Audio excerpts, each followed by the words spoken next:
Hi friends, welcome back to Swami current affairs classes YouTube channel. Friends, మనం ఈరోజు చెప్పుకునేటువంటి topic ఏంటంటే ఏపీ సెట్ ప్రిపేర్ అయ్యే వాళ్ళకి, అలాగే తెలంగాణ రాష్ట్రానికి సంబంధించి సెట్ ప్రిపేర్ అయ్యే వాళ్ళకి, యూజీసీ నెట్ ఎగ్జామ్ ప్రిపేర్ అయ్యే వాళ్ళకి, అలాగే డిఎల్ కానీ జేఎల్ కానీ అసిస్టెంట్ ప్రొఫెసర్ ఎగ్జామ్స్కి ప్రిపేర్ అయ్యే వాళ్ళకి, ఆ యాస్పిరెంట్స్ ఎవరైతే ఉంటారో వాళ్ళందరికీ కూడా ఈరోజు మనం చెప్పేటువంటి టాపిక్ అనేది చాలా ఇంపార్టెంటు. అదేంటంటే 2020లో జరిగినటువంటి ఆంధ్రప్రదేశ్లో జరిగినటువంటి AP set political science paper అనేది ఈరోజు మనం చూడబోతున్నాం. అయితే ఈ ఏపీ సెట్ పేపర్ అనేది చూడడం ద్వారా క్వశ్చన్స్ అనేవి ముందు జరిగేటువంటి ఎగ్జామ్స్లో ఏ విధమైన క్వశ్చన్లు ఏపీ సెట్లో వస్తున్నాయి, అలాగే డిఎల్ కానీ అసిస్టెంట్ ప్రొఫెసర్కి కానీ ఈ యొక్క సెట్ పేపర్లో వచ్చినటువంటి క్వశ్చన్లు ఉపయోగపడేటువంటి అవకాశం అనేది ఉంది. కాబట్టి ఈరోజు మనం ఏంటంటే ఏపీ సెట్ 2020 పేపర్ అనేది ఆన్సర్స్తో సహా చూసుకుందాం. కొన్ని క్వశ్చన్స్కి ఎక్స్ప్లెనేషన్ కూడా మనం ఇవ్వడం అనేది జరుగుతుంది. అయితే let's go to the class room. First question మనం గమనించినట్లయితే, క్రింది ప్రకటనలను పరిశీలించి సరైన జవాబును గుర్తించండి అని ఇచ్చాడు. ఆప్షన్ 1 ఏంటంటే స్వేచ్ఛ ఎల్లప్పుడూ రాజకీయ వశీకరణను ఖైదీ చేయటాన్ని మరియు బానిసత్వాన్ని వ్యతిరేకిస్తుంది. ఆప్షన్ 2 స్వేచ్ఛ ఎల్లప్పుడూ వ్యక్తుల యొక్క ఆకాంక్షలను సాధించటాన్ని లక్షిస్తుంది. అయితే దీనికి ఆన్సర్గా మనం చూసుకున్నట్లయితే ఆప్షన్ సి అనేది రైట్ ఆన్సరు. 1 మరియు 2 కూడా సరైనవి అనేటువంటిది మనం ఆన్సర్గా చెప్పవచ్చు. నెక్స్ట్ ఏంటంటే 2 అంటే ఇటువైపు జతపరచడం అనేది ఇచ్చాడు. మనం చూసుకున్నట్లయితే క్లియర్గా పట్టిక 1 మరియు పట్టిక 2 అనేది ఇవ్వడం జరిగింది. ఇటువైపు ఏంటంటే తత్వవేత్తలు ఇవ్వడం జరిగింది, అటువైపు భావనలు, వారు ప్రవేశపెట్టిన భావనలు అనేవి ఇవ్వడం జరిగింది. అయితే Michael Oakeshott, Jean Francois Lyotard, Bhikhu Parekh, Alexis de Tocqueville అనేటువంటి తత్వవేత్తలు ఇవ్వడం జరిగింది. అటువైపు బహుళ సాంస్కృతికవాదము, ప్రజాస్వామ్యము, సాంప్రదాయవాదము, ఆధునికాంతరవాదం ఇవ్వడం జరిగింది. అయితే దీనికి సరైన ఆన్సర్ మనం గమనించినట్లయితే బి అనేది సరైనది. అంటే 1వ దానికి 3 మైకెల్ ఓక్సాట్ ఏంటంటే సాంప్రదాయవాదం ప్రవేశపెట్టాడు. 2వ దానికి 4 జీన్ ఫ్రాంకోయి ఏంటంటే ఆధునిక అంతర్వాదాన్ని ప్రవేశపెట్టడం జరిగింది. అలాగే 3వది బికు ఫరేక్ ఏంటంటే బహుళ సాంస్కృతిక వాదాన్ని ప్రవేశపెట్టడం జరిగింది. అలెక్సిస్ అనేటువంటి ఆయన మనం గమనించినట్లయితే ప్రజాస్వామ్యాన్ని ప్రవేశపెట్టడం అనేది జరిగింది. నెక్స్ట్ మనం గమనించినట్లయితే థర్డ్ క్వశ్చన్ మనం చూసుకున్నట్లయితే క్లియర్గా, సాధారణంగా ఏ సామాజిక జీవన పరిస్థితులు లేకుండా ఉత్కృష్టమైన స్థానాన్ని పొందలేడో వాటిని హక్కులుగా పేర్కొన్నవారు ఎవరు అని ఇవ్వడం జరిగింది. Option right answer is option B, Harold Laski. Next మనం చూసుకున్నట్లయితే ఒక సాంప్రదాయక మార్క్సిజం సాంకేతిక పరిజ్ఞానాన్ని ఈ విధంగా పరిగణించింది అని ఇవ్వడం జరిగింది. దానికి ఆన్సర్ ఏంటంటే ఒక విముక్తి కలిగించే శక్తిగా సాంప్రదాయక మార్క్సిజం ఏంటంటే సాంకేతిక పరిజ్ఞానాన్ని పరిగణించడం అనేది జరిగింది. నెక్స్ట్ మనం గమనించినట్లయితే 5th క్వశ్చన్ మనం చూసుకున్నట్లయితే క్లియర్గా చూడండి ఫ్రెండ్స్. 5th క్వశ్చన్ మనం అబ్జర్వ్ చేసినట్లయితే వెరీ ఇంపార్టెంట్. ఇది నెక్స్ట్ ఎగ్జామ్స్కి చాలా ఇంపార్టెంట్గా మనం చెప్పవచ్చు. 5th క్వశ్చన్ ఏంటంటే రాజ్యానికి ప్రాతిపదిక ఇచ్చ బలం కాదు అని గుర్తించిన వాడు ఎవరు అని ఇవ్వడం జరిగింది. The right answer is T H green. T H green అనేటువంటి ఆయన రాజ్యానికి ప్రాతిపదిక ఇచ్చా బలం కాదు అని చెప్పడం జరిగింది. నెక్స్ట్ ఏంటంటే వ్యక్తికి రాజకీయ సమూహానికి మధ్య ఉండే చట్టబద్ధమైన సంబంధమే డాష్ అనేటువంటి ఇవ్వడం జరిగింది. ద రైట్ ఆన్సర్ ఈజ్ పౌరసత్వము. వ్యక్తికి రాజకీయ సమూహానికి మధ్య ఉండే చట్టబద్ధమైన సంబంధమే పౌరసత్వము. నెక్స్ట్ మనం చూసుకున్నట్లయితే పుస్తకాలు ఇవ్వడం జరిగింది. అవి ప్రచురితమైన సంవత్సరాలను బట్టి సరైన వరుస క్రమంలో అమర్చమన్నాడు. The road to serfdom, a theory of justice, evolutionary socialism, Karl Marx, his life and thought అనే పుస్తకాలను ఇవ్వడం జరిగింది. దీనికి రైట్ ఆన్సర్ మనం చూసుకున్నట్లయితే ఆప్షన్ డి అనేది రైటు. 1 అనేది ఫస్ట్ వస్తుంది. ద రోడ్ టు సెర్ఫ్డమ్ అనేది ముందు రచించబడింది. అలాగే option 2 A theory of justice అనేది తర్వాత రచింపబడింది. దాని తర్వాత curl Marx his life and thought అనేది రచించబడింది. దాని తర్వాత ఎవల్యూషనరీ సోషలిజం అనేది రచించడం అనేది జరిగింది సంవత్సరాలను బట్టి. నెక్స్ట్ మనం గమనించినట్లయితే అవసరాన్ని ఆధారంగా చేసుకున్న వితరణశీల ధర్మం ఎక్కువ ప్రాచుర్యాన్ని పొందడానికి కారణం అని ఇచ్చాడు. దానికి రైట్ ఆన్సర్ మనం గమనించినట్లయితే చూడండి, 4 ఆప్షన్స్ మీరు అబ్జర్వ్ చేయండి. దానికి రైట్ ఆన్సర్ ఏంటంటే పరిష్కారము కాని మానవ సమస్యలు మానవ జోక్యము మరియు అభివృద్ధి ద్వారా పరిష్కారము కావచ్చు అనేది రైట్ ఆన్సర్. నెక్స్ట్ ఏంటంటే 9th క్వశ్చన్ మనం చూసుకున్నట్లయితే 9th క్వశ్చన్ మనం అబ్జర్వ్ చేసినట్లయితే క్లియర్గా సనాతనవాదము ఈ క్రింది లక్షణాలను కలిగి ఉన్నది అని ఇచ్చాడు. సనాతనవాదము ఏ లక్షణాలను కలిగి ఉందని ఇచ్చాడంటే ద రైట్ ఆన్సర్ ఈజ్ 1 మరియు 2 అనేటువంటి ఆప్షన్లు రైట్గా ఇచ్చాడు. సనాతనవాదము అంటే కన్జర్వేటిజం అనేది 1 మరియు 2ని కలిగి ఉందంటే అది ఒక విశ్వాసము లేదా సిద్ధాంతము కాక ఒక చిత్తవృత్తి, అలాగే రాజకీయ సమస్యలు చివరకు మత మరియు నైతిక సమస్యలు అవుతాయి అనేది రైట్ ఆన్సర్గా మనం చూడవచ్చు. నెక్స్ట్ మనం చూసుకున్నట్లయితే వెరీ వెరీ ఇంపార్టెంట్ ఈ యొక్క ఎగ్జామ్ పేపర్ అనేది క్లియర్గా మనం చూడాలి.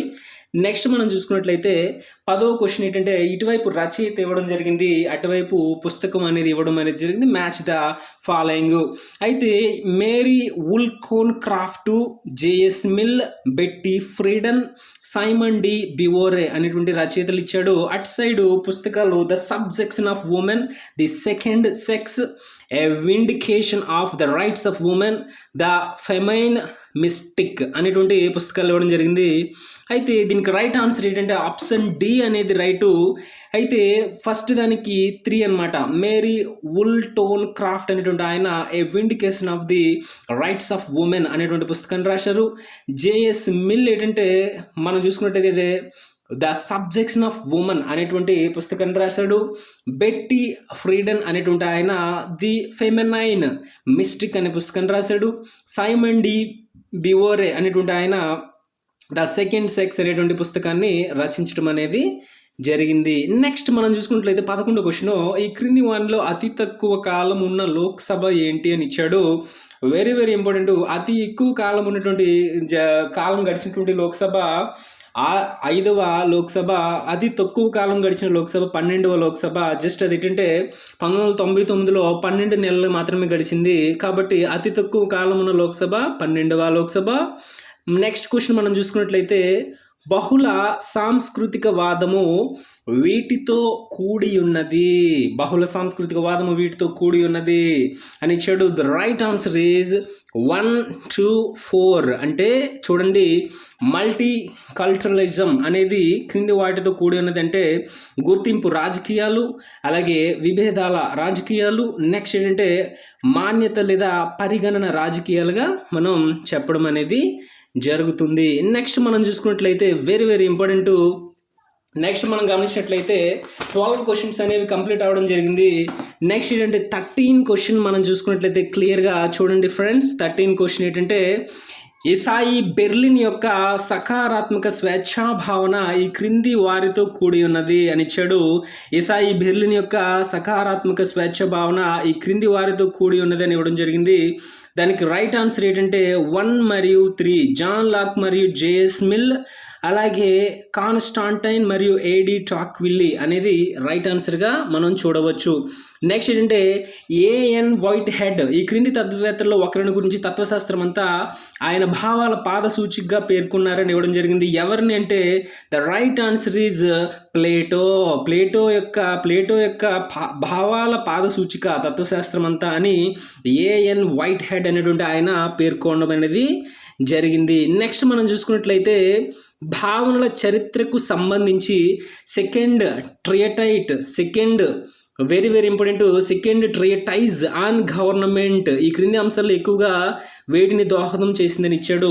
1, 2, 3 ఆప్షన్స్. హక్కులకు కేంద్ర స్థానం ఇవ్వడము, అలాగే ప్రకృతి యొక్క హేతుబద్ధ చట్టానికి ప్రాధాన్యత ఇవ్వడము, అలాగే థర్డ్ ఆన్సర్ అనేది శాసనబద్ధమైన అధికారానికి పాలితుల సమ్మతిని ఆధారంగా చేయటం అనేది, అంటే ఆప్షన్ డి అనేది రైట్ ఆన్సర్గా మనం చెప్పవచ్చు.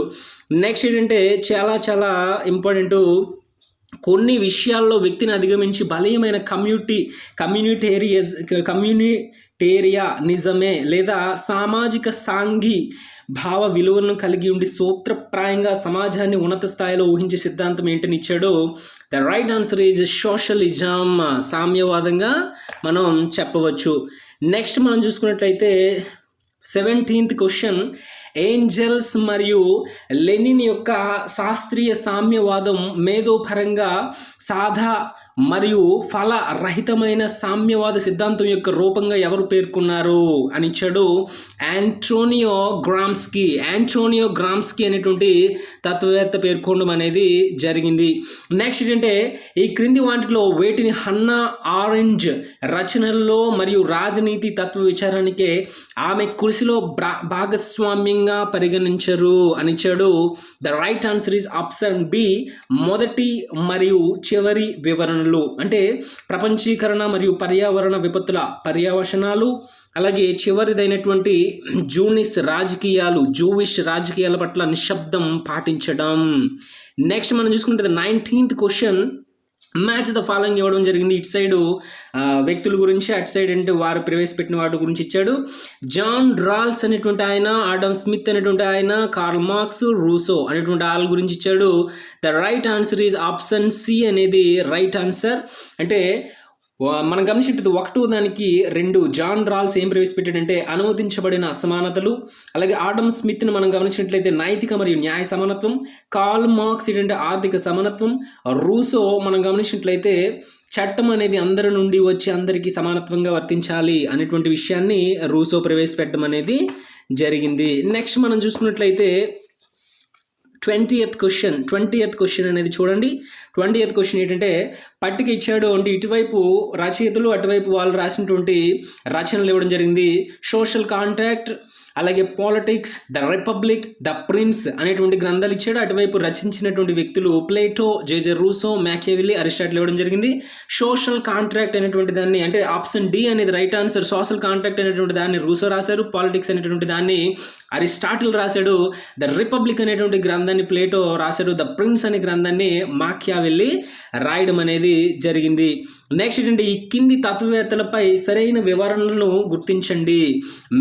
Option 1 Mary Wollstonecraft, Thomas Hobbes, John Locke, అలాగే అన్నా హారెంజ్ అనేటువంటి ఇచ్చారు. 4 తత్వవేత్తలు ఇచ్చారు. వాటిలో సరైనవి గుర్తించమన్నాడు. ఆప్షన్ 1 అందరూ బ్రిటిష్ రాజకీయ తత్వవేత్తలు, రాజనీతి. ఆప్షన్ బి హబ్స్ మరియు లాక్ బ్రిటిష్ రాజనీతి తత్వవేత్తలు. ఆప్షన్ సి మొదటి 3 తత్వవేత్తలు బ్రిటిష్ వారు. ఆప్షన్ డి చివరి 3 తత్వవేత్తలు బ్రిటిష్ వారు అని ఇవ్వడం జరిగింది. ఇందులో ఏంటంటే Mary Wollstonecraft, Thomas Hobbes, John Locke అనేటువంటి వాళ్ళ 3 కూడా బ్రిటన్ దేశానికి చెందినవారు. అన్నా హారెంజ్ అనేటువంటి ఆమె అమెరికా దేశానికి చెందినదిగా మనం చెప్పవచ్చు. నెక్స్ట్ ఏంటంటే ఈ క్రింది పుస్తకాలను అవి ప్రచురితమైన సంవత్సరాన్ని బట్టి సరైన క్రమంలో అమర్చండనిచ్చాడు. దానికి Leviathan, social contract, 2 treatise of government, the prince అనే పుస్తకాలు ఇచ్చాడు. అయితే ఇవి రచించిన సంవత్సరాలను బట్టి మనం చూసుకున్నట్లయితే the right answer is option B, అంటే 4 అనేది ముందు. ద ప్రిన్స్ అనే గ్రంథాన్ని మాకియావెల్లి 1532లో రచించడం జరిగింది. 2 ట్రీటీస్ ఆఫ్ సివిల్ గవర్నమెంట్ ఏంటంటే జాన్ లాక్ రచించడం జరిగింది. అంటే ఫస్ట్ ఏంటంటే ద ప్రిన్స్ అనేది ముందు వస్తుంది 1532. తర్వాత లెవియథాన్ అనేటువంటి థామస్ హబ్స్ రచించాడు 1651. తర్వాత 3 the true treatise of civil government John Locke రచించాడు, అదేంటంటే 1689. లాస్ట్ ఏంటంటే సోషల్ కాంట్రాక్ట్ అనేటువంటి దాన్ని రూసో రచించాడు 1762. కాబట్టి ఆప్షన్ బి అనేది రైట్ ఆన్సర్గా మనం చెప్పవచ్చు. నెక్స్ట్ ఏంటంటే మనం చూసుకున్నట్లయితే క్రింది తత్వవేత్తల భావనలు కార్ల్ మార్క్స్ సిద్ధాంతాలను రూపొందించడం ప్రభావితం చేసినాయి అని ఇచ్చాడు. అయితే ఆప్షన్స్ ఇచ్చాడు 4 వ్యక్తులు. ద రైట్ ఆన్సర్ ఈజ్ మొత్తం 4 తత్వవేత్తలు కూడా ప్రభావితం చేశారు. అంటే కార్ల్ మార్క్స్ సిద్ధాంతాలని రూపొందించడంలో ఈ 4 కూడా ప్రభావితం అయ్యారని చెప్పడం అనేది జరిగింది. నెక్స్ట్ మనం చూసుకున్నట్లయితే చూడండి 24th ఏంటంటే కాన్సెప్ట్ అంటే ఈ క్రింది వాటిలో ఏది సరిగా జతపరచబడినది అని ఇచ్చాడు. ద రైట్ ఆన్సర్ ఈజ్ గ్రామ పునర్వ్యవస్థీకరణ భావము, కాన్సెప్ట్ ఆఫ్ విలేజ్ రీఆర్గనైజేషన్ అనేది జయప్రకాష్ నారాయణ ప్రవేశపెట్టడం అనేది జరిగింది. నెక్స్ట్ ఏంటంటే ముస్లింకు ప్రత్యేకమైన మాతృభూమి కావాలి, the idea of creating a separate home land for Muslims అనేటువంటి భావన చేసిన వారు ఎవరు, ఆ తర్వాత అది పాకిస్తాన్గా పేరు పెట్టబడింది. ఎవరు చేశారంటే మహమ్మద్ ఇక్బాల్. నెక్స్ట్ ఏంటంటే ఈ క్రింది వారిలో ఏ తత్వవేత్త భారతదేశానికి చౌకాంబా నమూనాని సిఫార్సు చేశారంటే రామ్ మనోహర్ లోహియా. నెక్స్ట్ ఏంటంటే ముంబైలో హిందూ మతంలో ఉన్నత కుల విధవ మహిళల కోసం Sharada Sadan home of learning, Sharada సదన్ను ఎవరు స్థాపించారని ఇచ్చాడు, పండిత్ రమాభాయ్. నెక్స్ట్ ఏంటంటే రామ్ మనోహర్ లోహియా సైద్ధాంతిక పునాదులు వీటిని సమర్థించాయి అని ఇచ్చాడు. అయితే వేటిని సమర్థించాయి అనేది మనం చూసుకున్నట్లయితే వెరీ వెరీ ఇంపార్టెంట్, భౌతిక ఆధ్యాత్మిక వాదము మరియు మార్క్సిస్ట్ భౌతికవాదాలను రామ్ మనోహర్ లోహియా యొక్క సైద్ధాంతిక పునాదులు సమర్థించడం అనేది జరిగింది. నెక్స్ట్ మనం చూసుకున్నట్లయితే చూడండి 29th క్వశ్చన్, ఈ క్రింది తత్వవేత్తల్లో లైఫ్ డివైన్ అనేటువంటి గ్రంథాన్ని ఎవరు రాశారని అడిగాడు. Very very important, life divine Savitri అనే గ్రంథాలను అరబింద్ ఘోష్ రాయడం అనేది జరిగింది. నెక్స్ట్ సాంస్కృతిక జాతీయవాద సిద్ధాంతాన్ని ఎవరు ప్రతిపాదించారని ఇచ్చాడు, విడి సావర్కర్ ప్రతిపాదించడం అనేది జరిగింది. అంటే కల్చరల్ నేషనలిజం, సాంస్కృతిక జాతీయవాద సిద్ధాంతం. నెక్స్ట్ ఈ క్రింది భారత తత్వవేత్తలు ఎవరు రాడికల్ డెమోక్రటిక్ పార్టీని భారతదేశంలో స్థాపించారంటే ఎంఎన్ రాయ్ స్థాపించడం అనేది జరిగింది.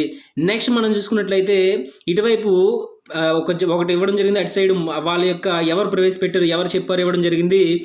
ప్రణాళికలపై ఆలోచనలు, భారత రాజకీయ వ్యవస్థ గుర్తింపు, అంటరాని వారి పట్ల సకారాత్మక విచక్షణ, గాంధీ యొక్క ఆలోచనలు మరియు చర్యల పట్ల విమర్శ అని ఇవ్వడం జరిగింది. రైట్ ఆన్సర్ ఏంటంటే ఆప్షన్ ఏ అనేది రైట్ ఆన్సర్. అంటే ఏకి ఒకటో దానికి ఒకటి, అంటే ప్రణాళికలపై ఆలోచనలు జవహర్లాల్ నెహ్రూ చెప్పడం జరిగింది. భారత రాజకీయ వ్యవస్థ గుర్తింపు అనేది ఎవరు చెప్పారంటే very very important Jayaprakash Narayana. అంటరాని వారి పట్ల సకారాత్మక విచక్షణ అనేది బిఆర్ అంబేద్కర్ చెప్పారు. గాంధీ యొక్క ఆలోచనలు మరియు చర్యల పట్ల విమర్శ అనేది ఎంఎన్ రాయ్ చెప్పడం అనేది జరిగింది. నెక్స్ట్ మనం చూసుకున్నట్లయితే 33 క్వశ్చన్ మనం చూసుకున్నట్లయితే చూడండి, సంరక్షణ అనే భావనను ఈ క్రింది అంశాలు ఉంటాయని ఇచ్చాడు. The right answer is option D 1, 2, 3 3 సరైనవి. వ్యాపార సమూహమునకు సమాజంలో ఇతరులకు సహాయం చేయుట వారి బాధ్యత, ఆర్థిక సమానత్వానికి సంబంధించినది, సమస్త సంపదకు భగవంతుడు సొంతదారుడు మరియు యజమాని. సంరక్షణ అనే భావనకు ఈ అంశాలు ఉంటాయి. నెక్స్ట్ 34 క్వశ్చన్ ఏంటంటే 34th క్వశ్చన్, క్రింది తత్వవేత్తల్లో ఒకరు రాజకీయ వ్యవస్థలను గణతంత్ర రాజ్యాలు, మత రాజ్యాలు, రాజ్యాలు, ఏక కేంద్ర రాజ్యాలు, కాంపోజిట్ లేదా కాంపౌండ్ రాజ్యాలు, సమైక్య రాజ్యాలు మరియు కాన్ఫెడరేషన్లుగా వర్ణించారు ఎవరని చెప్పాడు.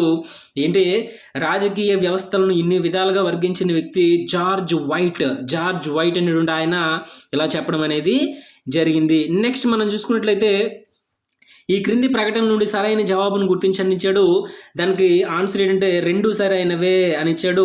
ఏంటంటే తులనాత్మక రాజకీయాలు అంతకు పూర్వం కొన్ని ఎంపిక చేసుకున్న రాజ్యాలపై దృష్టిని కేంద్రీకరించే పద్ధతి కంటే ఎంతో మెరుగైనది. అలాగే రాజ్యంపై దృష్టిని కేంద్రీకరించే పద్ధతి కంటే ఎంతో మెరుగైనది. తులనాత్మక రాజకీయాల అధ్యయనం విశ్లేషణాత్మక మరియు ఆచరణాత్మక పరిశోధనలపై కేంద్రీకరించబడింది. అంటే 2 కూడా సరైనవే. నెక్స్ట్ ఏంటంటే ఈ క్రింది వాటిలో ఎవరు తులనాత్మక రాజకీయాల 3వ దశకు చెందినవారు లేరు అని ఇచ్చాడు. జేమ్స్ బ్రైస్ అనేటువంటి తత్వవేత్త తులనాత్మక రాజకీయాలు 3వ దశకు చెందినవారు కారు. నెక్స్ట్ ఏంటంటే మనం చూసుకున్నట్లయితే 37th క్వశ్చన్ మనం గమనించినట్లయితే 37th క్వశ్చన్ చూడండి క్లియర్గా. 37th క్వశ్చన్ మనం చూసుకున్నట్లయితే very very important. 37th question చూడండి క్లియర్గా కనబడుతుంది. 37th క్వశ్చన్ మనం చూసుకున్నట్లయితే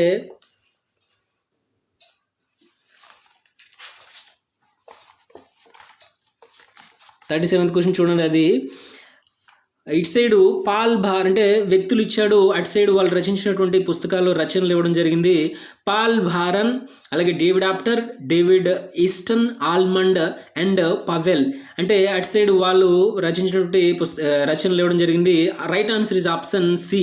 అంటే ఒకటో దానికి పాల్ భారన్ ఏంటంటే B, the political economy of growth అనేటువంటి రచన రాయడం జరిగింది. అలాగే డేవిడ్ ఆప్టర్ ఏంటంటే ఇంట్రడక్షన్ టు పొలిటికల్ అనాలిసిస్ అనే రచన రాయడం జరిగింది. డేవిడ్ ఈస్టన్ ఏంటంటే a system analysis of political life అనే పుస్తకం రాయడం జరిగింది. ఆల్మండ్ అండ్ పవెల్ ఏంటంటే కంపారేటివ్ పాలిటిక్స్ అనేటువంటి దాన్ని రచించడం అనేది జరిగింది. నెక్స్ట్ మనం చూసుకుంటే 38th క్వశ్చన్, ఈ క్రింది దేశాల్లో ఒకటి క్రింద పేర్కొన్న అన్ని లక్షణాలను కలిగి ఉంది. అంటే గణతంత్ర రాజ్యము, సమాఖ్య, లిఖిత రాజ్యాంగం, ప్రజాస్వామ్యం ఇవన్నీ కూడా కలిగి ఉన్నటువంటి ఒకే ఒక దేశం ఏంటంటే USA, United States of America. ఏంటంటే అటు republic, federation, written constitution, democracy అన్నిటిని కూడా కలిగి ఉంది. నెక్స్ట్ ఏంటంటే పంచశీల ఈ మత సూత్రాలపై ఆధారపడి ఉన్నది. అంటే పంచశీల అనేటువంటిది ఏ మత సూత్రాలపై ఆధారపడి ఉందంటే బౌద్ధ మతంపై ఆధారపడి ఉందిగా మనం చెప్పవచ్చు. నెక్స్ట్ ఏంటంటే 40th క్వశ్చన్, ఇటువైపు వ్యక్తుల గురించి, అటు సైడ్ వాళ్ళు స్థాపించిన పార్టీల గురించి ఇవ్వడం జరిగింది. Abraham Lincoln, Margaret Thatcher, Francois Mitterrand, John Kennedy. అయితే దీనికి right answer option C right answer. ఏంటంటే ఒకటో దానికి అబ్రహాం లింకన్ అనేటువంటి ఆయన ఏంటంటే రిపబ్లికన్ పార్టీని స్థాపించాడు. మార్గరెట్ థాచర్ ఏంటంటే కన్జర్వేటివ్ పార్టీని స్థాపించాడు. అలాగే మనం చూసుకుంటే ఫ్రాంకోయి మిట్టరాండ్ ఏంటంటే సోషలిస్ట్ పార్టీని స్థాపించాడు. జాన్ కెనడీ ఏంటంటే డెమోక్రటిక్ పార్టీని స్థాపించడం అనేది జరిగింది. నెక్స్ట్ మనం చూసుకున్నట్లయితే ఈ క్రింది రాజ్యాలను వాటి కేంద్ర శాసనసభలో ఉన్న మొత్తం సభ్యుల సంఖ్య, అంటే అంటే మన శాసనసభలో ఉన్నటువంటి సభ్యుల సంఖ్య ఆధారంగా వరుస క్రమంలో అమర్చమన్నాడు. ఇండియాకి అంటే శాసనసభ అంటే లోక్సభ కాబట్టి లోక్సభ ఇండియాకి 545 ఉన్నారు, యుఎస్ఏ 538 ఉన్నారు, చైనా 668 ఉన్నారు, కెనడా 338. సరైన క్రమంలో అమర్చమన్నాడు. ఆప్షన్ సి అనేది రైట్ ఆన్సర్గా మనం చెప్పవచ్చు. నెక్స్ట్ ఏంటంటే ఈ క్రింద ఇవ్వబడిన ఎమాన్యుయల్ వాలెర్స్టీన్ ప్రకటనలు పరిశీలించండి అని ఇచ్చాడు. The right answer option B 1, 3, 4 అనేవి సరైనవి. అంటే ప్రపంచ వ్యవస్థ సిద్ధాంతాన్ని ఎమాన్యుయల్ వాలెర్స్టీన్ అభివృద్ధి చేశాడు. అలాగే 3 ప్రపంచ వ్యవస్థ సిద్ధాంతం ప్రపంచాన్ని కోర్ దేశాలుగా, సెమీ ఫెరీ దేశాలుగా మరియు ఫెరీ దేశాలుగా విభజించింది. 4 ఏంటంటే ఆయన అభిప్రాయంలో పెట్టుబడిదారీ విధానం అనేది భూస్వామ్య వ్యవస్థలో ఎంతకాలంగా కొనసాగిన సంక్షోభం కారణంగా యాదృచ్ఛికంగా ఏర్పడింది. ఇవి సరైనవిగా మనం చెప్పవచ్చు. నెక్స్ట్ మనం చూసుకున్నట్లయితే 43rd క్వశ్చన్ మనం చూసుకున్నట్లయితే చూడండి. 43rd క్వశ్చన్ చూడండి ఏమిచ్చాడంటే మానవ నూతన సామాజిక ఉద్యమాలకు NSMs సంబంధించి క్రింది ప్రకటనలు పరిశీలించండి అని ఇచ్చాడు. అయితే 1, 2, 3 సరైనవి. NSMs ఆర్థిక రాజకీయ అంశాల కంటే సామాజిక అంశాలకు ఎక్కువ ప్రాధాన్యత ఇస్తాయి. అలాగే అది వ్యక్తులతో కాక వదులుగా ఏర్పడిన సామాజిక నెట్వర్కు. అలాగే option 3 right answer. Heber mass NSMsను నూతన రాజకీయాలుగా పేర్కొన్నాడు. నెక్స్ట్ ఏంటి ఇటువైపు సంస్థలు, అంతర్జాతీయ సంస్థలు ఇచ్చాడు, అటువైపు వాటి ప్రధాన కార్యాలయాలు ఇచ్చాడు. అయితే దానికి ఆన్సర్ ఏంటంటే సి. అంటే యూరోపియన్ యూనియన్ అనేది మనం చూసుకుంటే బ్రస్సెల్స్లో ఉంది, ఆసియాన్ అనేది మనం చూసుకుంటే జకార్తాలో ఉంది, బ్రిక్స్ అనేది మనం చూసుకున్నట్లయితే షాంఘైలో ఉంది, అలాగే సార్క్ ఏంటంటే కాట్మాండ్లో ఉండడం అనేది జరిగింది. నెక్స్ట్ ఏంటంటే అంతర్జాతీయ రాజకీయాల్లో జరిగిన సంఘటనలు ఒక వరుస క్రమంలో అమర్చండి అన్నాడు. The right answer option 4. అంటే వరుస క్రమంలో అంటే వెస్ట్ఫేలియా ఒప్పందం 1648లో జరిగింది. అలాగే వర్సేల్స్ సంధి 1919లో జరిగింది. అలాగే మానవ హక్కుల ప్రకటన 1948లో జరిగింది. మార్కేస్ ఒప్పందం అనేది 1994లో జరిగింది. ఈ విధంగా వరుస క్రమంలో అమర్చడం అనేది జరిగింది. నెక్స్ట్ మనం చూసుకున్నట్లయితే 46th క్వశ్చన్ మనం గమనించినట్లయితే ప్రాబల్య సమతుల్యత వ్యవస్థకు సంబంధించి క్రింది ప్రకటనలు ఏవి సరైనవి అని ఇచ్చాడు. అయితే మనం చూసుకున్నట్లయితే రెండవది తప్పించి మిగిలినవన్నీ కూడా సరైనవే. ప్రాబల్య సమతుల్యత వ్యవస్థకు సంబంధించి అనమాట. అంటే ప్రతి రాజ్యము యుద్ధానికి అవకాశం ఇవ్వకుండా శక్తిని పెంపొందించుకోవాలి. అలాగే పరాజితులైన జాతీయ నటుడు తిరిగి వ్యవస్థలోకి ప్రవేశించడానికి అనుమతించవలే. అలాగే ప్రతి రాజ్యం యొక్క ముఖ్యమైన విధి దాని జాతీయ ప్రయోజనాన్ని పరిరక్షించుకోవటం. నెక్స్ట్ ఏంటంటే క్రింది వాతావరణ సమావేశాలను కాల క్రమానుసారంగా అమర్చండి. అంటే దీనికి right answer option 1 right answer. అంటే ఫస్ట్ ఎర్త్ సమ్మిట్ అనేది 1992లో జరిగింది. తర్వాత క్యోటో ప్రోటోకాల్ 1997లో జరిగింది. అలాగే COP21 అనేది కోపెన్హాగన్ సమావేశం అనేది 2009లో జరిగింది. COP21 అనేది 2015లో జరిగింది. నెక్స్ట్ మనం చూసుకున్నట్లయితే చూడండి, ఈ క్రింది వాటిలో వివరణలో ఏవి సరైనవి? ఇండోనేషియా, సింగపూర్, థాయిలాండ్ మరియు మలేషియా ఆసియాన్ వ్యవస్థాపక సభ్యులు. అంటే 3వ తప్పించి మిగతా అన్ని కూడా సరైనవే. అన్నీ కూడా ఆగ్నేయేషియా దేశాలు. Right answer.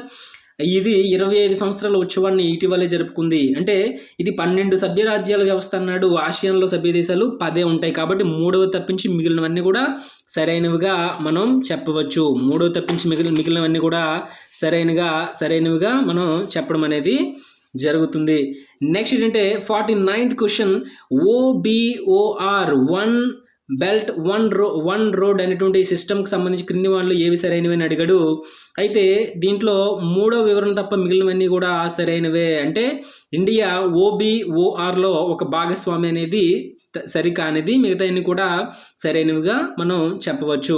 నెక్స్ట్ ఏంటంటే గ్రేప్ వైన్ అంటే ఏంటి అని అడిగాడు. ఇన్ఫార్మల్ కమ్యూనికేషన్, అనధికార సమాచారంగా గ్రేప్ వైన్ని చెప్పవచ్చు. నెక్స్ట్ ఏంటంటే ఇటువైపు అంతర్జాతీయ రేఖలు, సరిహద్దు రేఖలు ఇచ్చాడు. అటువైపు ఏ దేశాలకు అవి ఉన్నాయని ఇచ్చాడు. అయితే దీనికి రైట్ ఆన్సర్ ఏంటంటే ఆప్షన్ 1 సరైనది, ఏ సరైనది. మెక్మోహన్ రేఖ అనేది మనం గమనించినట్లయితే భారతదేశానికి అలాగే చైనాకి మధ్య ఉన్నటువంటిది. అలాగే డ్యూరాండ్ అనేది మనం గమనించినట్లయితే భారత్, ఆఫ్ఘనిస్తాన్. అలాగే 32వ సమాంతర రేఖ అనేది ఉత్తర కొరియా, దక్షిణ కొరియా మధ్య. ర్యాడ్ క్లిఫ్ అనేది భారత్ అలాగే పాకిస్తాన్ మధ్య ఉన్నటువంటి దానిగా మనం చెప్పడం అనేది జరుగుతుంది. నెక్స్ట్ మనం చూసుకున్నట్టయితే వెరీ వెరీ ఇంపార్టెంట్, ప్రపంచ సామాజిక వేదిక యొక్క ముఖ్య స్థానాన్ని గుర్తించండి అని ఇచ్చాడు. Identify the headquarters of world social forum. అంటే ఎక్కడ ఉంది అని అడిగాడు. దీనికి రైట్ ఆన్సర్ ఏంటంటే పోర్ట్ అలెగ్రే. ప్రపంచ సామాజిక వేదిక యొక్క ముఖ్య స్థానం అనేది పోర్ట్ అలెగ్రేలో ఉంది. నెక్స్ట్ ఏంటంటే ప్రచురణ తేదీలను బట్టి క్రింది గ్రంథాలను కాలక్రమానుసారంగా అమర్చండి అని ఇచ్చాడు. అయితే దీన్ని మనం గమనించినట్లయితే ఆప్షన్ డి అనేది రైట్ ఆన్సర్. అయితే దాన్ని మనం చూసుకుంటే 2, 1, 3, 4 అనేవి మనం చూసుకోండి. 2, 1, 3, 4 అనేవి మనం చూసుకోవాల్సిందిగా చెప్పుకుంటున్నాం. నెక్స్ట్ ఏంటంటే నామ్కి సంబంధించి క్రింది ప్రకటనలను పరిశీలించుమని ఇచ్చాడు. నాన్ అలైన్మెంట్ మూవ్మెంట్ సంబంధించి క్రింది ప్రకటనను పరిశీలించమని ఇచ్చాడు. The right answer is option B. అంటే 1, 3, 4 అనేవి సరైనవి. 1, 3, 4 అనేవి సరైనవి. నామ్ యొక్క ముఖ్య లక్ష్యం USSRను బలపరచడం అనేది రాంగ్ ఆన్సర్గా మనం చెప్పడం అనేది జరుగుతుంది. నెక్స్ట్ మనం చూసుకున్నట్లయితే 1955లో జరిగిన బాండింగ్ సమావేశానికి సంబంధించి క్రింది ప్రకటనలు పరిశీలించమని ఇచ్చాడు. అయితే దీనికి ఏంటంటే 1 మరియు 2 అనేవి సరైనవిగా మనం చెప్పడం అనేది జరుగుతుంది. బాండింగ్ అనేది మలేషియాలో ఉంది, సరైనది. సమావేశానికి మావో ఢిజంగ్ హాజరయ్యాడు అనేది సరైనది. మిగతా 2 కూడా wrong answers. Next India USSR సంబంధాలకు సంబంధించి క్రింది ప్రకటనలు పరిశీలించండి అని ఇచ్చాడు. అయితే 1, 2, 3, 4 4 కూడా సరైనవే. 4 కూడా సరైనవే. నెక్స్ట్ ఏంటంటే మనం చూసుకున్నట్లయితే 4 కూడా సరైనవే అనేది మీరు చూసుకోండి క్లియర్గా. నెక్స్ట్ ఏంటంటే ఈ క్రింది రాజ్యాల్లో ఏ ఒక రాజ్యం బిమ్స్టెక్లో సభ్యదేశం అనేది కాదని ఇచ్చాడు. బిమ్స్టెక్లో 7 సభ్య దేశాలు ఉంటాయి. అయితే బిమ్స్టెక్లో సభ్యదేశం అనేది ఆఫ్ఘనిస్తాన్ అనేది కాదు. ఆఫ్ఘనిస్తాన్ అనేది బిమ్స్టెక్లో సభ్యదేశం అనేది కాదు. నెక్స్ట్ ఏంటంటే చూడండి, తీస్తా నది అలా ఇటువైపు కొన్ని సరిహద్దులు ఇవ్వడం జరిగింది. అంటే ఏది ఎక్కడెక్కడ ఏ దేశాల మధ్య ఉన్నదని ఇచ్చాడు. అటువైపు ఏంటంటే దేశాలు ఇవ్వడం జరిగింది. అయితే దీనికి రైట్ ఆన్సర్ ఏంటంటే ఆప్షన్ బి అనేది రైట్ ఆన్సర్. ఫర్ ఎగ్జాంపుల్ తీస్తా నది అనేది ఇండియా బంగ్లాదేశ్ మధ్య ఉంది. మెక్మోహన్ అనేది భారత్ చైనా మధ్య ఉంది. పాక్ స్ట్రైట్ అనేది ఇండియా శ్రీలంక పాక్ జలసంధి ఉంది. డోక్లామ్ అనేది మనం గమనించినట్లయితే భూటాన్ సరిహద్దు వద్ద ఉందిగా మనం చెప్పడం అనేది జరుగుతుంది. నెక్స్ట్ ఈ క్రింది పేర్కొన్న ఆసియాన్ సభ్య రాజ్యాలను ఆసియాన్లో చేరిన సభ్య దేశాలను అవి చేరిన కాలం ఆధారంగా వరుస క్రమంలో అమర్చండి అని అన్నాడు. Very very important. Option C అనేది రైట్ ఆన్సర్. 2134 అనేది రైట్ ఆన్సర్గా మనం చెప్పడం అనేది జరుగుతుంది. నెక్స్ట్ ఏంటంటే క్రింది పేర్కొన్న అధ్యక్షులు లేదా ప్రధానమంత్రులు వారి పదవీ కాలం ఆధారంగా కాలక్రమంలో అమర్చండి అన్నాడు. The right answer is option 1 right answer. 3241 అనేది మనం క్లియర్గా చూసుకోండి. 3241. నెక్స్ట్ రాజీవ్ గాంధీ 1988లో చైనాని సందర్శించినప్పుడు ఏ ప్రముఖ చైనా నాయకుడిని కలిశారు అన్నాడు. 1988లో డెంగ్ జియావో పింగ్ అనేటువంటి ఆయన్ను కలవడం అనేది జరిగింది. ఆయన్ని కలవడం అనేది జరిగింది. నెక్స్ట్ ఏ విదేశం భారతదేశానికి తూర్పు వైపు చూడడం కంటే తూర్పు వైపు అమలుపరచు అంటే యాక్ట్ ఈస్ట్ అనే దానికంటే లుక్ ఈస్ట్ అంటే లుక్ ఈస్ట్ అంటే రేదర్ దాన్ యాక్ట్ ఈస్ట్ అనేది చేయండి అంటే తూర్పు వైపు అమలుపరచండి అనేటువంటి విషయాన్ని ఏ దేశం చెప్పిందంటే రష్యా. నెక్స్ట్ బిమ్స్టెక్ శాశ్వత సచివాలయం ఎక్కడుంది? బిమ్స్టెక్ యొక్క ప్రధాన కార్యాలయం ఎక్కడుందంటే ఢాకాలో ఉంది. నెక్స్ట్ ఏంటంటే ఇది పొలిటికల్ పరంగా రాజ్యాంగానికి సంబంధించినటువంటి విషయము. అంటే ఇటువైపు పర్సన్స్ ఇవ్వడం జరిగింది, అటువైపు ఏంటంటే ఇయర్స్ ఇవ్వడం జరిగింది. Clement Attlee, Cripps mission, A V Alexander, Montagu, Chelmsford సంస్కరణలు అనేవి ఇవ్వడం జరిగింది. అటువైపు వారిని జతపరచమన్నాడు. The right answer is option D అనేది రైట్ ఆన్సర్గా మనం చెప్పవచ్చు. నెక్స్ట్ ఈ క్రింది ప్రకటనలు చదివి సరైన జవాబును ఎంపిక చేయండి అని ఇచ్చాడు. అయితే అన్ని ప్రకటనలు కూడా సరైనవే అని ఇవ్వడం అనేది జరిగింది. అన్ని ప్రకటనలు కూడా సరైనవి. ఆప్షన్ ఏ అనేది రైట్ ఆన్సర్గా మనం చెప్పడం అనేది జరుగుతుంది. నెక్స్ట్ మనం చూసుకున్నట్లయితే చూడండి, ఈ జాతీయ కమిషన్లు వాటి ఏర్పాటును బట్టి ఒక వరుస క్రమంలో అమర్చమన్నాడు. ఆప్షన్ సి అనేది రైట్ ఆన్సర్. 2431 అనేది రైట్ ఆన్సర్గా మనం చెప్పడం అనేది జరుగుతుంది. 2431. నెక్స్ట్ క్రింది పేర్కొన్న ఆదేశిక సూత్రాలను రాజ్యాంగంలో పొందుపరిచిన వరుస క్రమంలో అంటే వాటిని చేర్చినటువంటి వరుస క్రమంలో అంటే ఆర్టికల్స్ ఆధారంగా చెప్పమన్నాడు. The right answer is option D అనేది రైట్ ఆన్సర్గా మనం చెప్పవచ్చు. ఆప్షన్ డి అనేది రైట్ ఆన్సర్. నెక్స్ట్ ఏంటంటే ఇటువైపు పర్సన్స్ ఇవ్వడం జరిగింది, అటువైపు ఏంటంటే వాళ్ళ రచనలు ఇవ్వడం జరిగింది. James Crabtree, Sunil Khilnani, Rajni Kothari, Myron Weiner ఇవ్వడం జరిగింది. అటు సైడ్ రచనలు ఇచ్చారు. ఆప్షన్ సి అనేది రైట్ ఆన్సర్గా మనం చెప్పవచ్చు. ఆప్షన్ సి అనేది right answer. Option C right ఆన్సర్గా మనం చెప్పడం అనేది జరుగుతుంది. నెక్స్ట్ మనం చూసుకున్నట్లయితే ఇండియాలో ప్రజాస్వామ్య వికేంద్రీకరణ అధ్యయనం చేయడానికి ఏర్పడిన కమిటీలను కాలక్రమంలో అమర్చండి అన్నాడు. Ashok Mehta, G V K Rao, Balwantrai Mehta committee, L M Singhvi committee. The right answer is option సిగా మనం చెప్పడం అనేది జరుగుతుంది. ఆప్షన్ సి అనేది రైట్ ఆన్సర్. నెక్స్ట్ రాజ్యాంగంలో సవరణల ద్వారా పొందుపరిచిన ఈ క్రింది అంశాలను కాలక్రమంలో అమర్చండి అన్నాడు. అంటే రాజ్యాంగ సవరణ చట్టాలను బట్టి కాలక్రమంలో అమర్చండి అన్నాడు. అయితే దాన్ని చూసుకున్నట్లయితే ఆప్షన్ డి అనేది రైట్ ఆన్సర్. ఆప్షన్ డి అనేది రైట్ ఆన్సర్. ఆ డి అనేది దాని పరంగా చూసుకున్నట్లయితే వాటిని రాజ్యాంగ సవరణ చట్టాలు వరుస క్రమంలో అమర్చడం అనేది జరిగింది. నెక్స్ట్ ఏంటంటే సుప్రీంకోర్టు న్యాయమూర్తులకు సంబంధించి క్రింది ప్రకటనలు పరిశీలించండి అని ఇచ్చాడు. సుప్రీంకోర్టు న్యాయమూర్తులకు సంబంధించి అంటే ఇందులో 1, 2, 3 సరైనవి. ఆప్షన్ 4 అనేది న్యాయమూర్తి వయసు కనీసం 40 సంవత్సరాలు ఉండాలనేది రాంగ్ ఆన్సర్గా మనం చెప్పవచ్చు. నెక్స్ట్ మనం చూసుకున్నట్లయితే 72 క్వశ్చన్. ఏ ప్రకరణల ద్వారా భారత రాజ్యాంగం నిర్దిష్టంగా పేర్కొన్న వాటిని తప్పించి కేంద్ర రాష్ట్ర ప్రభుత్వాల స్థాయిలో శాసనకర్తలను లాభదాయక పదవులు అంగీకరించకుండా నిరోధిస్తుందని ఇచ్చాడు. అదేంటంటే ఆప్షన్ సి ఆన్సర్ రైట్. 102లో 1, 191లో 1 అనేది రైట్ ఆన్సర్గా మనం చెప్పడం జరుగుతుంది. నెక్స్ట్ ఏంటంటే 2004 నుండి 2009 వరకు కేంద్రంలో నెలకొల్పబడిన సంకీర్ణ ప్రభుత్వం ఏ పేరుతో పిలువబడింది అని ఇచ్చాడు. యునైటెడ్ ప్రోగ్రెసివ్ అలయన్స్ అనేటువంటి పేరుతో పిలువబడింది. 17వ లోక్సభకు ఎంతమంది మహిళా సభ్యులు ఎన్నికయ్యారని ఇచ్చాడు. 78 మెంబర్స్ ఎన్నికయ్యారు. నెక్స్ట్ ఏంటంటే ఇటువైపు ఏంటంటే పర్సన్స్ ఇవ్వడం జరిగింది, అటువైపు వాళ్ళు రచించిన రచనలు ఇవ్వడం జరిగింది.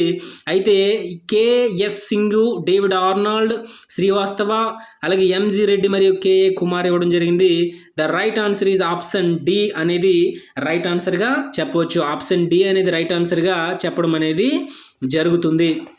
నెక్స్ట్ మనం చూసుకున్నట్లయితే 76th క్వశ్చన్ చూడండి. ఈ క్రింది రాష్ట్రాలను ప్రస్తుతం లోక్సభలో వాటి బలం ఆధారంగా అంటే లోక్సభలో ఉన్న సీట్ల ఆధారంగా సరైన క్రమంలో అమర్చమన్నాడు. ఆ right answer is option B 2134 right ఆన్సర్గా మనం చెప్పవచ్చు.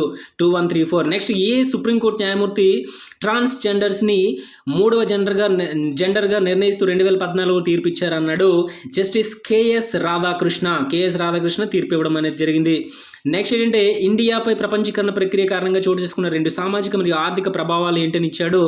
ఆప్షన్ 1 మరియు 4 అనేవి సరైనవి. 1 మరియు 4 అనేవి సరైనవి. 1 మరియు 4 సరైనవి. నెక్స్ట్ మనం చూసుకున్నట్లయితే 79th క్వశ్చన్ మనం చూసుకున్నట్లయితే చూడండి, ఇటువైపు పర్సన్స్ ఇచ్చాడు, అటువైపు వాళ్ళు ఏం చెప్పారనేది ఇచ్చాడు. రూప్ కన్వార్, షాబానో, చావి రజావత్, ఎలా భట్ అనేటువంటి వాళ్ళ గురించి ఇవ్వడం జరిగింది. The right answer is option డిగా మనం చెప్పవచ్చు. Option D right answer. Next ఏంటంటే the great march of democracy అనే పుస్తకాన్ని ఎవరు రాశారంటే ఎస్వై కురైసి రాయడం జరిగింది. The great march of democracy అనే పుస్తకాన్ని ఎస్వై కురైసి రాయడం అనేది జరిగింది. నెక్స్ట్ ఏంటంటే అంబుడ్స్మెన్ అనేటువంటి భావనను ఈ క్రింది ఏ దేశం నుంచి తీసుకున్నారని ఇవ్వడం జరిగింది. స్వీడన్. నెక్స్ట్ ఏంటంటే ఈ క్రింది వారిలో ఎవరు ప్రజాస్వామ్యం అంటే రాజకీయ పార్టీలు ఎన్నికల్లో ఓటమికి గురయ్యే వ్యవస్థ అని అన్నారంటే ఆడమ్ ఫ్రెజివోర్స్కీ అనేటువంటి ఆయన అనడం అనేది జరిగింది. ఆడమ్ ఫ్రెజివోర్స్కీ. నెక్స్ట్ ఏంటంటే 83rd క్వశ్చన్ మనం చూడండి క్లియర్గా. ఈ క్రింది వారిలో ఏ లోక్పాల్ బిల్లులు ప్రధానమంత్రిని తన అధికార పరిధిలోకి తీసుకురాబడ్డాయని ఇవ్వడం జరిగింది. The right answer is option B 3 మరియు 4 అనమాట. 3 మరియు 4. నెక్స్ట్ ఏంటంటే క్రింద ఇచ్చిన సంకేతాలను అనుసరించి బడ్జెట్ ప్రక్రియను క్రమానుసారంగా కూర్చి సరైన సమాధానం గుర్తించమన్నాడు. The right answer option D 2143 అనేది సరైన క్రమంలో అమర్చినటువంటి విషయము. నెక్స్ట్ ఎల్టన్ మేయో ప్రయోగాలను వరుస క్రమంలో అమర్చని అన్నాడు. The right answer is option 1 అనేది రైట్ ఆన్సర్. 1342 అనేది రైట్ ఆన్సర్గా మనం చెప్పవచ్చు. నెక్స్ట్ మనం చూసుకున్నట్లయితే 86th క్వశ్చన్. భారతదేశంలో మొట్టమొదటిసారిగా ఏ కమిటీ లేదా ఏ కమిషన్ సూచనల మేరకు నిర్వస్థాన ఆధార బడ్జెట్ను అంటే పెర్ఫార్మెన్స్ బడ్జెట్ను ప్రవేశపెట్టడం అనేది జరిగింది అంటే మొదటి పరిపాలనా సంస్కరణల కమిషన్. నెక్స్ట్ 103వ రాజ్యాంగ సవరణ చట్టం ఏం చెప్తుందని ఇచ్చాడు. ఆర్థికంగా వెనకబడిన వర్గాలకు 10% రిజర్వేషన్లు కేటాయించడం అనేది 103వ రాజ్యాంగ సవరణ చట్టం అనేది చెప్పడం అనేది జరుగుతుంది. నెక్స్ట్ మేరీ పార్కర్ ఫాలెట్ ప్రకారం వ్యవస్థలో సంఘర్షణకు సంబంధించిన వ్యవహారాలకు ముఖ్య మార్గం ఏంటంటే పెత్తనము చేయుట, సర్దుబాటు చేయుట మరియు సమైక్యపరచుట అనేది రైట్ ఆన్సర్గా చెప్పడం అనేది జరుగుతుంది. నెక్స్ట్ ఏంటంటే 89th క్వశ్చన్ మనం చూసుకున్నట్టయితే క్లియర్గా చూడండి. ఇటువైపు కమిషన్లు ఇవ్వడం జరిగింది, అటువైపు వాళ్ళు సిఫార్సు చేసినటువంటి విషయాలు ఇవ్వడం జరిగింది. The right answer is option 1 అనేది రైట్ ఆన్సర్. అంటే మొదటి Hoover commission, Assheton committee, Brownlow committee, Fulton committee అని ఇవ్వడం జరిగింది. The right answer is option 1 అనేది సరైనదిగా మనం చెప్పవచ్చు. ఆప్షన్ 1 అనేది సరైనది. నెక్స్ట్ ఏంటంటే చూడండి, ఇటువైపు పర్సన్స్ ఇవ్వడం జరిగింది, అటువైపు ఏంటంటే వాళ్ళు రచించినటువంటి రచనలు ఇవ్వడం జరిగింది. అవి ఏంటంటే ఆర్డ్ వేటీడ్, ఈఎన్ గ్లాడెన్, ఎంఈ డిమోక్, ఆపిల్ బి అనేటువంటి పర్సన్స్ ఇచ్చారు, వాళ్ళు రచనలు ఇచ్చారు. The right answer is option 1 సరైనదిగా మనం చెప్పవచ్చు. నెక్స్ట్ ఏంటంటే క్లియర్గా చూడండి 91 క్వశ్చన్. అభివృద్ధి చెందుతున్న దేశాలలో ప్రభుత్వ నిర్వహణకు సంబంధించి సంస్కరణలు అమలుపరచడంలో ముఖ్యమైన సమస్య ఏమనగా వాటిని విజయవంతంగా అమలు చేయడం అనేది జవాబుదారీతనం మరియు సమర్థవంతమైన నిర్వహణలను ప్రోత్సహించే ప్రభుత్వ సేవలు విలువలు మరియు ఆచరణల ఉనికి మీద ఆధారపడి ఉంటుంది. పై ప్రకటన ఎవరు చెప్పారంటే గూయి ఫీటర్స్ అనేటువంటి ఆయన చెప్పడం అనేది జరిగింది. ఐన్-ఈ అక్బరీ పాలనపై ఒక భారతీయ గ్రంథంగా పరిగణించవచ్చు. దాన్ని రచించిన వ్యక్తి ఎవరంటే అబుల్ ఫజల్. నెక్స్ట్ ఏంటంటే సుపరిపాలన దృక్పథం యొక్క భౌతిక మూలాలు వీటిలో ఉన్నాయి అంటే 1 మరియు 2గా మనం చెప్పడం అనేది జరుగుతుంది. నియే ఉదార సిద్ధాంతము, బహుళత్వ సిద్ధాంతము. 94th question. ప్రపంచ బ్యాంకు గవర్నెన్స్ సంస్కరణల గురించి గుర్తించిన అంశాలు ఏవంటే 1, 2, 3 సరైనవిగా మనం చెప్పవచ్చు. 1, 2, 3 సరైనవిగా చెప్పడం అనేది జరుగుతుంది. నెక్స్ట్ ఏంటంటే 95th క్వశ్చన్ మనం చూసుకున్నట్టయితే సుపరిపాలన కొరకు ఈ ప్రకరణలు ఏంటని ఇచ్చాడు. 3 మరియు 4 అనేది రైట్ ఆన్సర్. 3 మరియు 4 అనేది రైట్ ఆన్సర్. నెక్స్ట్ సమాచార హక్కు చట్టం యొక్క నమూనా బిల్లు ముషాయిదాను రూపొందించింది ఎవరంటే పిబి సావంత్ అనేటువంటి ఆయన సమాచార హక్కు చట్టం యొక్క నమూనా బిల్లును ముషాయిదాను రూపొందించారు. నెక్స్ట్ ప్రధానమంత్రి రాష్ట్ర సివిల్ సర్వెంట్లు మరియు కేంద్ర మంత్రులతో ప్రత్యక్షంగా సంబంధం ఏర్పరచుకోవడానికి ఉన్న వేదిక పేరు ఏంటంటే ప్రగతి. నెక్స్ట్ ఏంటంటే ఇటువైపు రిపోర్ట్లు, అటువైపు సిఫార్సులు ఇవ్వడం జరిగింది. అయితే ద రైట్ ఆన్సర్ ఈజ్ దానికి సంబంధించి right answer is option D అనేది రైట్ ఆన్సర్గా మనం చెప్పవచ్చు. 98th క్వశ్చన్కి ఆప్షన్ డి అనేది సరైనదిగా మనం చెప్పడం అనేది జరుగుతుంది.